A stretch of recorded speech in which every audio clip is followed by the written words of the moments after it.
Pernah kepikiran nggak sih kalau tumpukan kertas bekas di rumah itu sebenarnya bisa jadi sumber uang?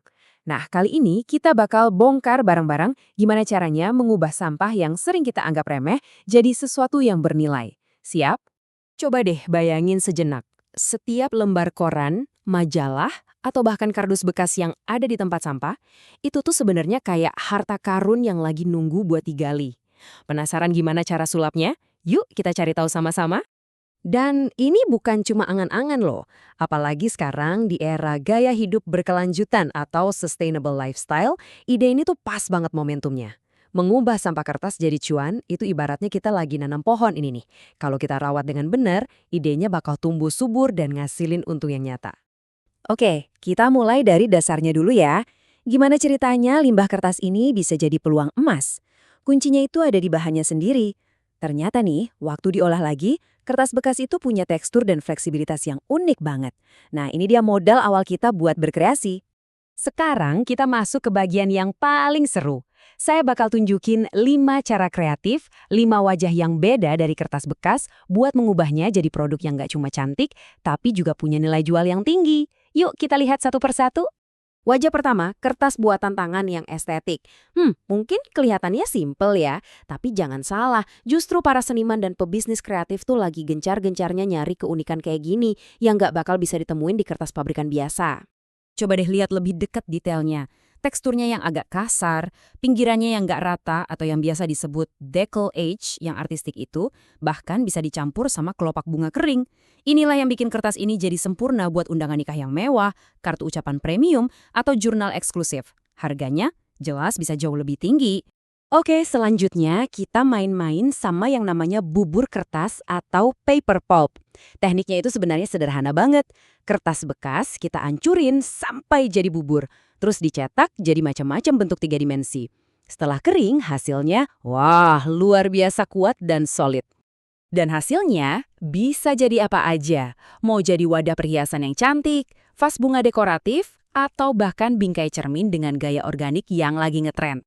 Dan yang paling keren, tampilannya itu bisa dibikin mirip keramik atau semen yang berat.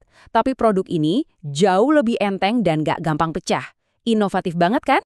Nah, ide ketiga ini jujur aja salah satu favorit saya pribadi, dekorasi rumah dari gulungan kertas.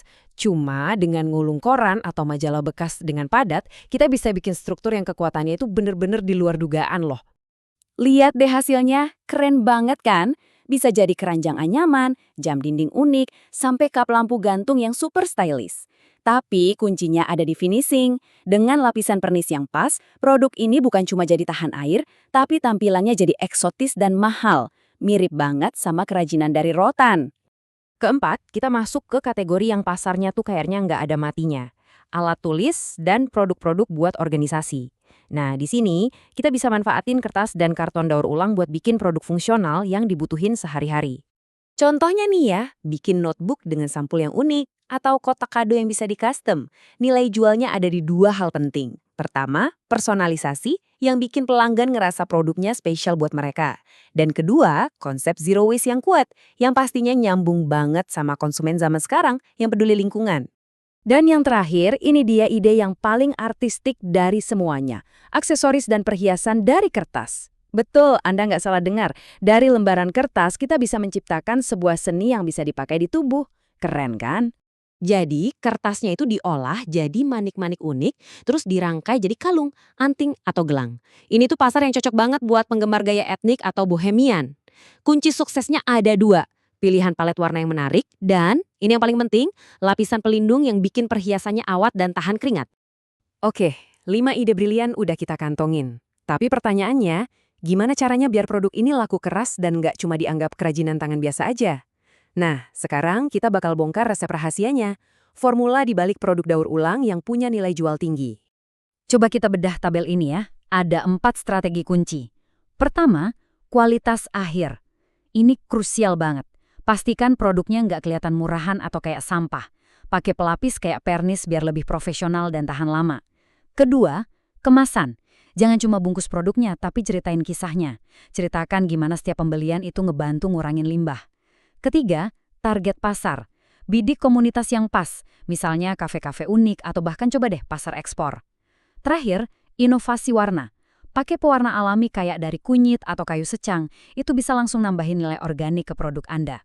Setelah kita bahas semua teknik dan strateginya, sebenarnya kita sampai ke inti dari semua ini. Bahannya mungkin sederhana, ya kertas bekas. Tapi nilai sesungguhnya yang bikin sebuah produk jadi istimewa, itu datangnya dari imajinasi Anda.